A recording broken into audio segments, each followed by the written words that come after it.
Good morning, Bhante.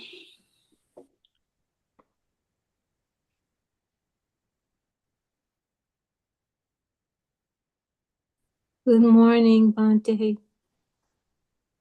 Okay. Good morning, Bhante. Good morning, good morning. Good morning, Bhante.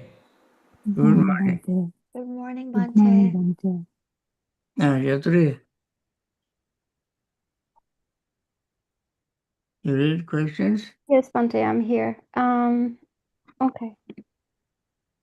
Yeah, we don't have a question yet, but I wanted to ask you a question. So we know that whenever we put our attention on something, that changes our perception. That's all that we notice. I wanted to ask you, over the years, how has your perception of impermanence evolved? How has it changed with your practice? Can you share with us? Because you always talk about reflection on impermanence. And in your life, how has that changed in course of your practice? I see impermanence in my life, my body, my feeling, my perceptions, my thoughts and consciousness change. For instance, I used to hear very clearly in the past. Now my hearing is impaired, and I had to use hearing aids. Even now I can hear you well because I am using hearing aids. My taste, I used to have a very good taste. Any food I could enjoy. Now I have difficulty in tasting food. My eyesight, even I have cataract surgery, and I'm wearing reading glass. My vision is still poor. I cannot read small letters now. I have to either use magnifying glass or download something to the computer and enlarge the letters to read, because my vision is not very good. I used to walk very fast. I remember nobody those days liked to walk with me because I was too fast. Now nobody likes to walk with me because I'm too slow. My appetite is not very good. I have difficulty in eating. Swallowing is difficult. Actually, when I see all this, I became fully aware of impermanence in this body and mind, in these senses. I think that is good enough for me to understand impermanence. And also in every day, in my meditation, I notice impermanence in my experience. And not only over the long period of time, I deepen my understanding of impermanence, but even short time while meditating, I experience impermanence. And that is why when I talk about in meditation, giving instruction in meditation, on meditation, I talk more often about impermanence.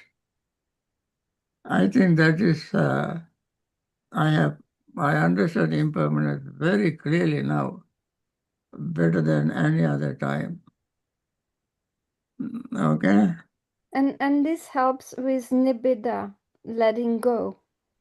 That it helps with non-clinging, the ultimate goal. Yes, then there's no way to stop it. It happens even though I like uh, to be otherwise, but I cannot uh, stop this.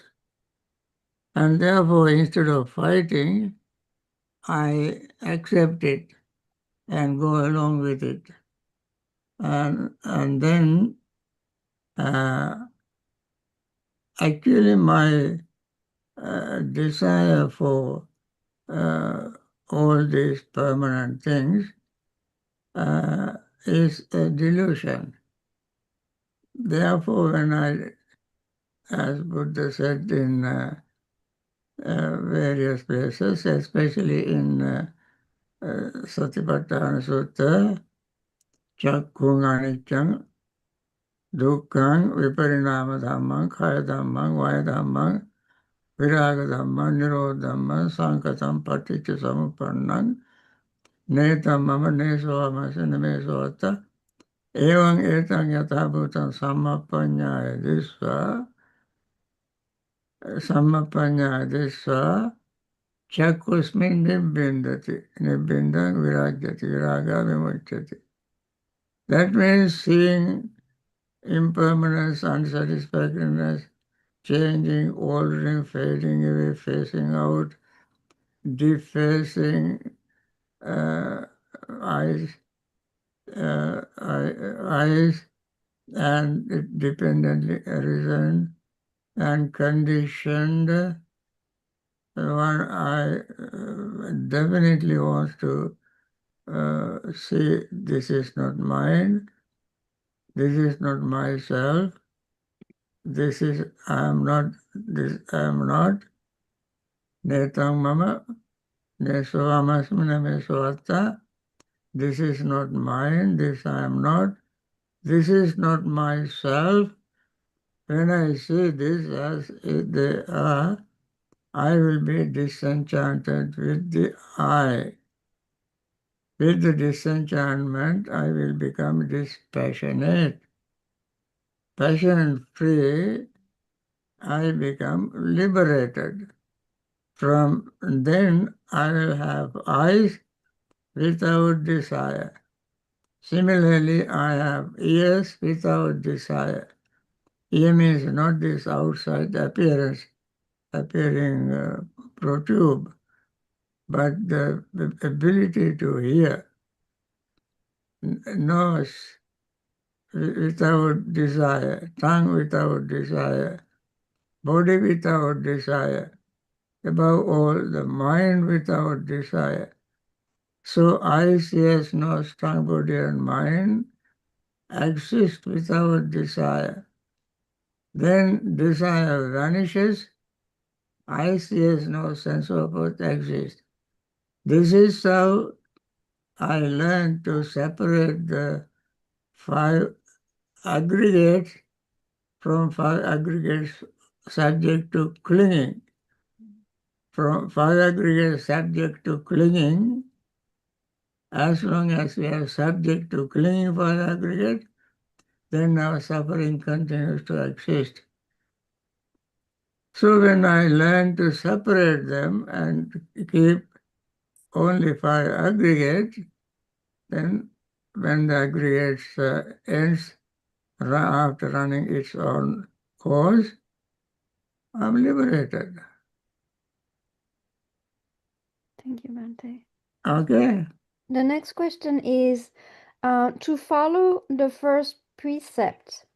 Are you supposed to be a vegetarian?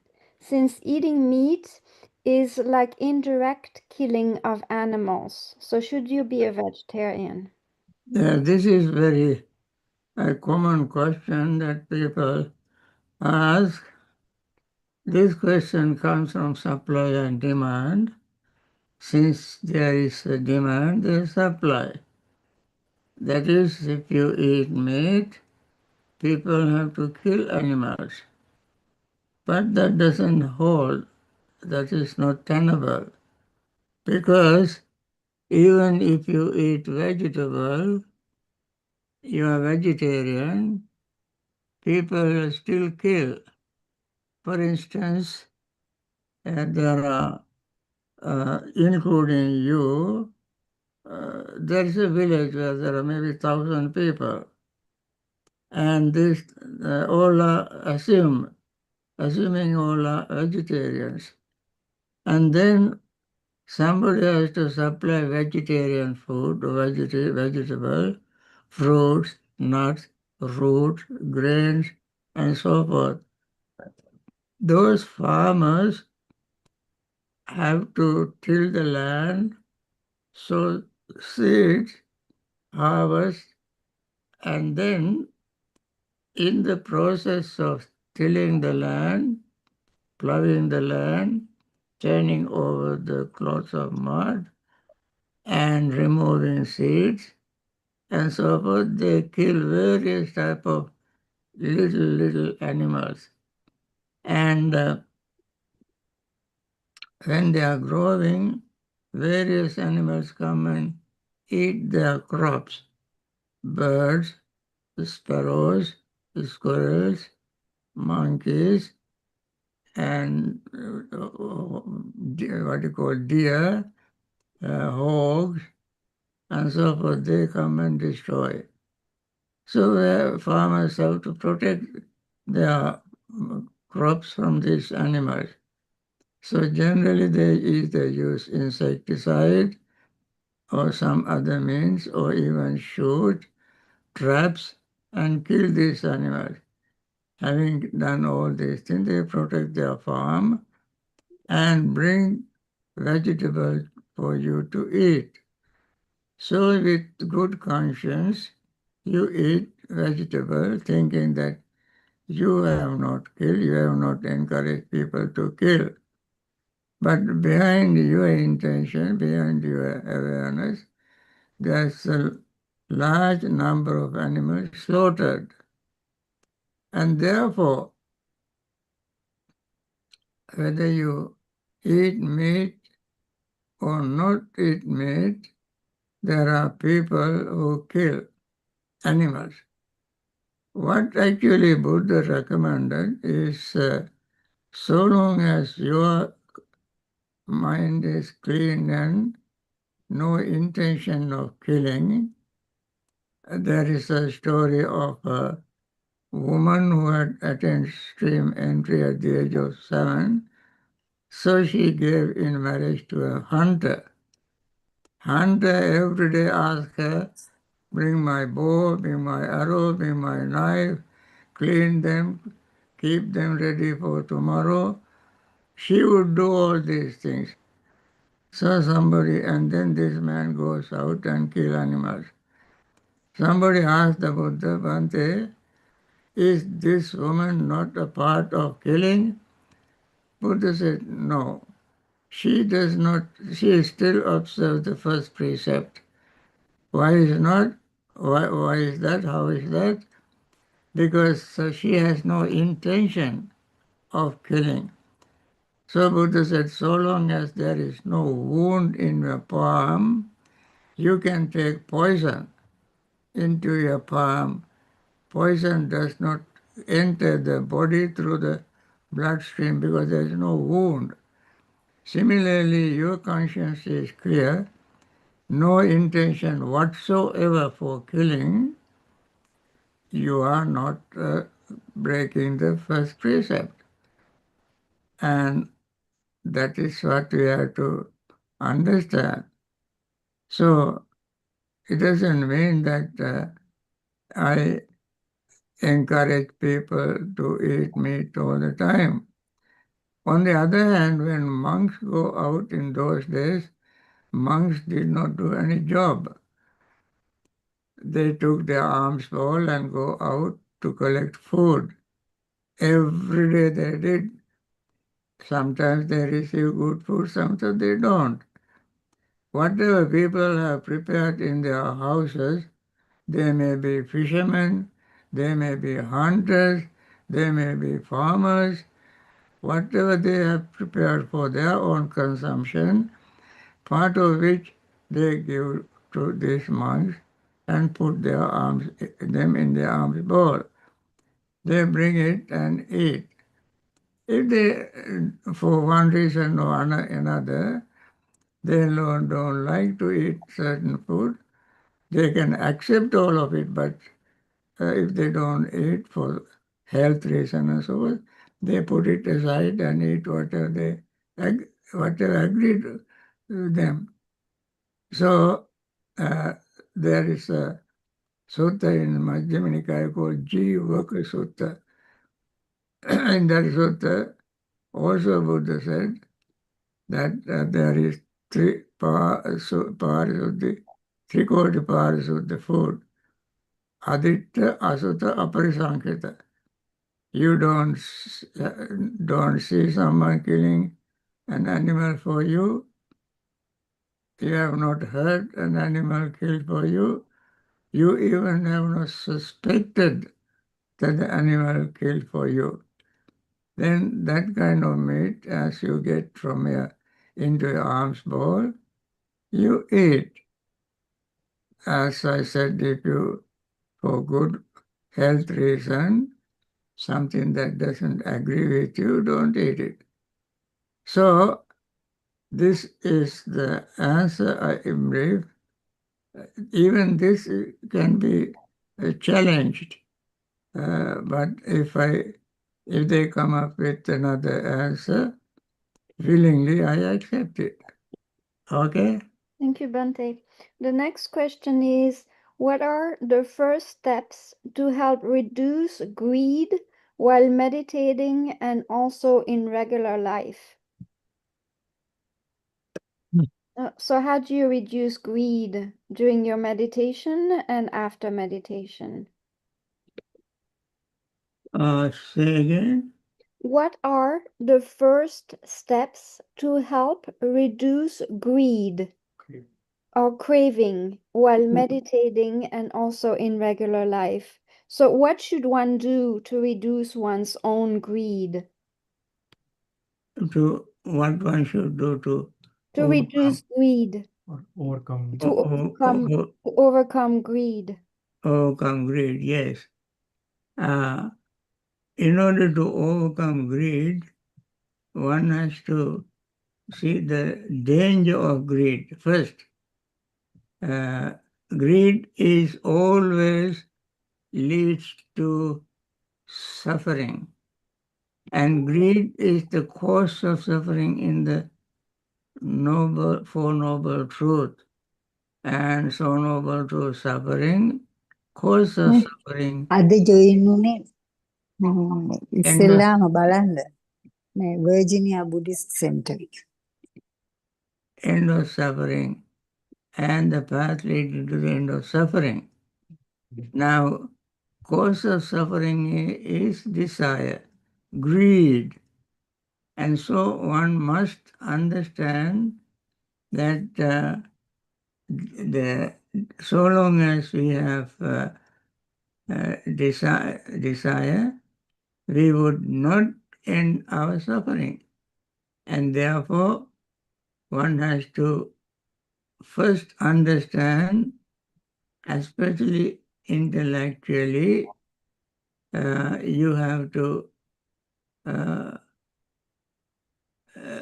overcome, you have to understand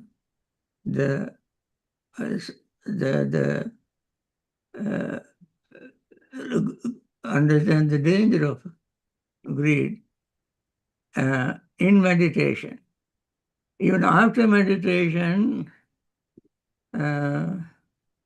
friends, greed leads to, Buddha said in Mahanidana Sutta,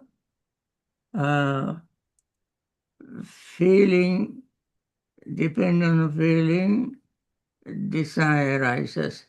Dependent on desire, we search, research. When we search, we gain. once we gain, we divide it. What is good we keep and what is not good we don't keep. And then you become possessiveness. Then you become possessiveness, you become stingy, you don't want to share. When you don't want to become stingy, you cling to it. And then you want to protect it. When you want to protect, you will use all kind of methods. Because of the protection, you will argue, scold, using abusive words, telling lies, and using sometimes clubs, sticks, guns, weapons, bombs, and numerous various type of crimes you may commit. Why? Because you want to protect. That all began from the desire. And also because of desire, you may steal things from others and you may kill others. Then you may get into trouble in this very life. You will be arrested, prosecuted, and you may put into jail or sent to life imprisonment, or you may be killed in this life. If you believe in the next life you will have even more suffering. And all this stem from desire. At least you can think some of those things and think that desire is very, very dangerous. And so you try to overcome that. Okay? Thank you, Bhante. There's another question. It was sent privately to me, so you won't see it. But it's about Nekama Dhatu. The person is saying, you said that Nekama Dhatu is within us. Can you please explain this? The person says they feel they have so much clinging, it feels endless. Nekama Dhatu. Sankappa. Yeah. In the Noble Eightfold Path, number one is right understanding Samma Ditti. Next is Samma Sankappa. Samma Sankappa is, Sankappa means thought. What are the thoughts? There are three types of Sankappas. There are Nekkhamma Sankappa, Avyapada Sankappa, Avihinsa Sankappa. Nekkhamma Sankappa means letting go, renouncing. That is Nekkhamma Sankappa. That is letting go of our greed, hatred, delusion, aversion, and so forth. Nekkhamma, letting go. Then Avyapada Sankappa. Second is non-hatred, thought of non-hatred. Thought of non-hatred means metta, karuna, mudita, upekka, friendliness, compassion, appreciative joy, and equanimity. Then the last is avihinsa sankappa, thought of non-cruelty. Actually, it is compassion. So these are the wholesome thought that we have to cultivate. The very important one is the thought of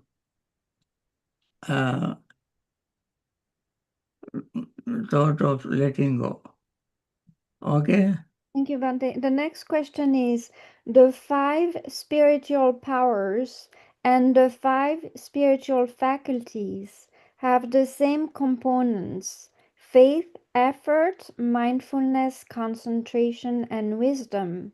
So, what is the difference between the spiritual powers and the faculties? Okay. A faculty is Indriya. Indriya means chief of those things. For instance, Sandha, Virya, Sati, Samadhi, Panya. These are spiritual faculties.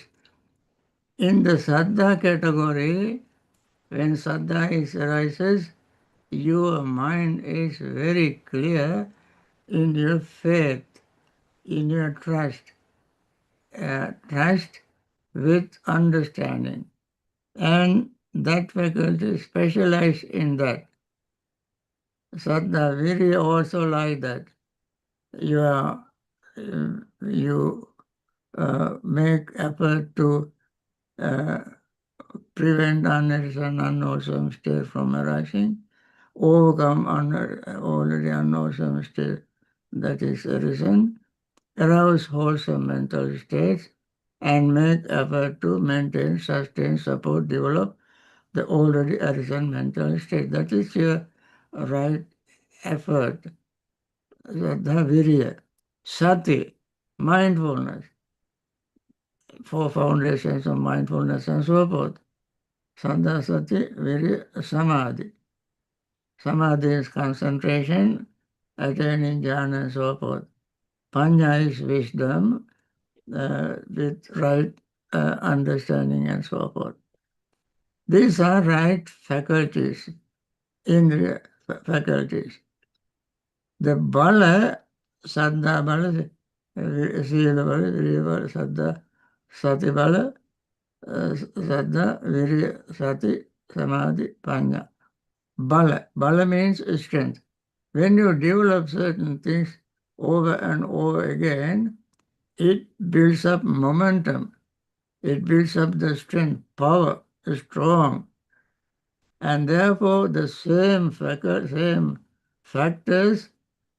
at the beginning they were chief and specialized. Later on, they become the strength, power. And that is the difference between these. The same thing becomes sharper and power that can penetrate all ignorance, to destroy ignorance. They penetrate, and therefore they become a power. For instance, when the water has power, only when you concentrate it, it can build a dam across a river and have a tiny little hole for the water to go through, and that tiny little water coming from the large reservoir and help to turn turbine, generate electricity. Similarly, when the mind faculties are concentrated, the last one is samadhi, saddha, virya, sati, samadhi. Then wisdom arises to enlighten. And therefore, faculties become, this is a simile, faculty becomes a power. Friends, I can go a little overboard and answer another question very briefly if you make it. Okay, I can. The next question is a question about what you wrote in the book Mindfulness in Plain English. You say that the right moment to start practicing Vipassana is once the nimitta arises. If distractions arise before that, should we change our focus to them so that we can see their impermanence? Or should we try to stick with the breathing to gain more concentration? Yes, in mindfulness practice, it doesn't matter when you notice something before you are gaining deep awareness or not. Whenever it arises, you can see its impermanence. impermanent nature. For instance, in the Anapanasati, last segment, in the last tetrad, you see Aniccanupasya Sisami Sikati, Aniccanupasya Pasasisami Sikati.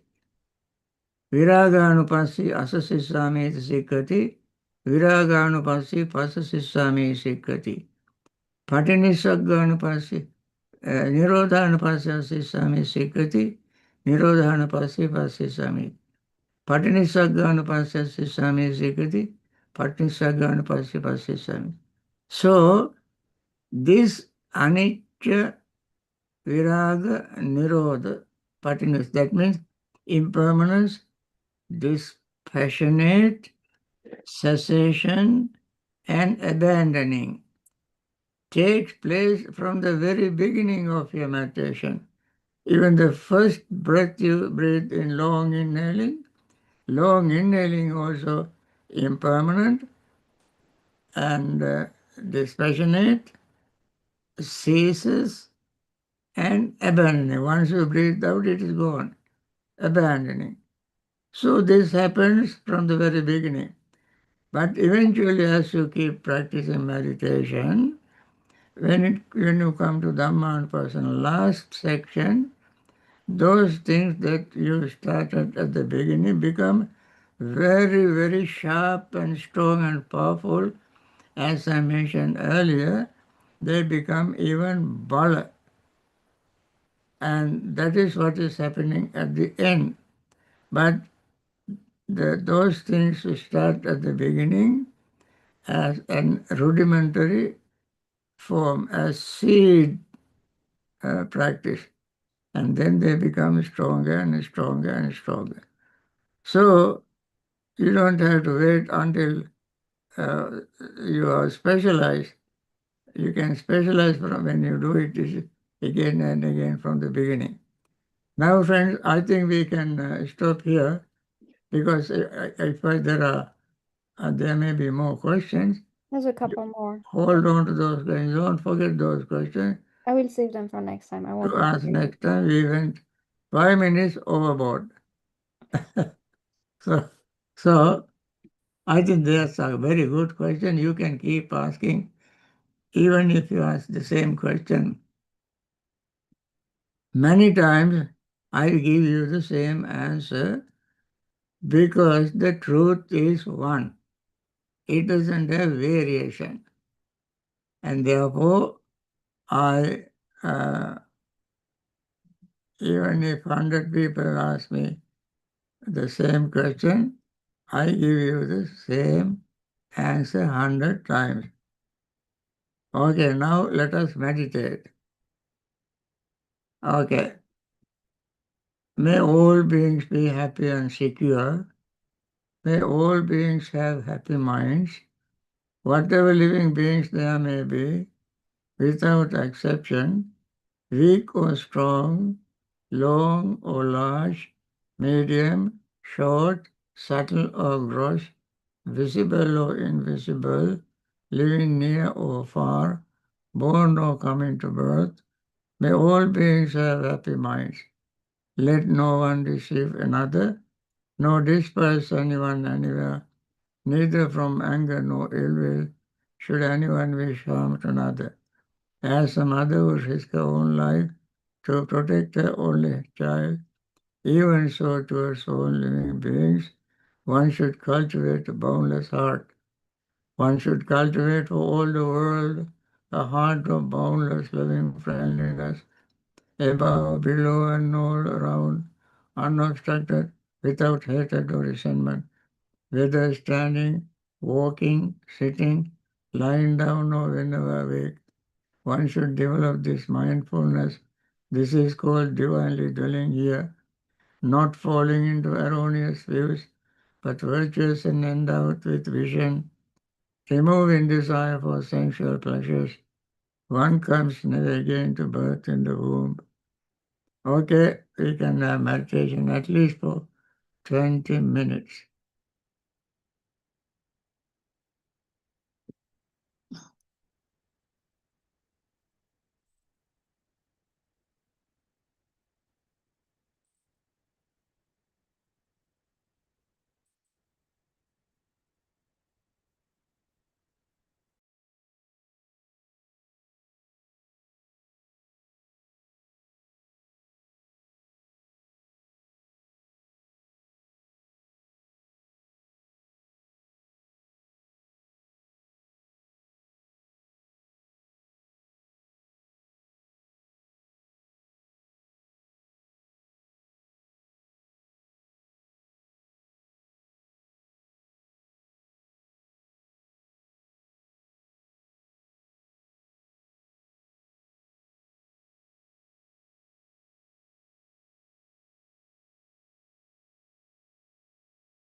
By means of these meritorious deeds, may I never join with the foolish, may I join always with the wise, until the time I attain Nibbana.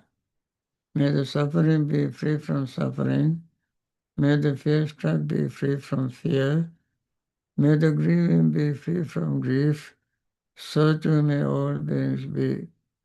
From the highest realm of existence to the lowest, may all beings arisen in these realms, with form and without form, with perception and without perception, be released from all suffering and attain to perfect peace.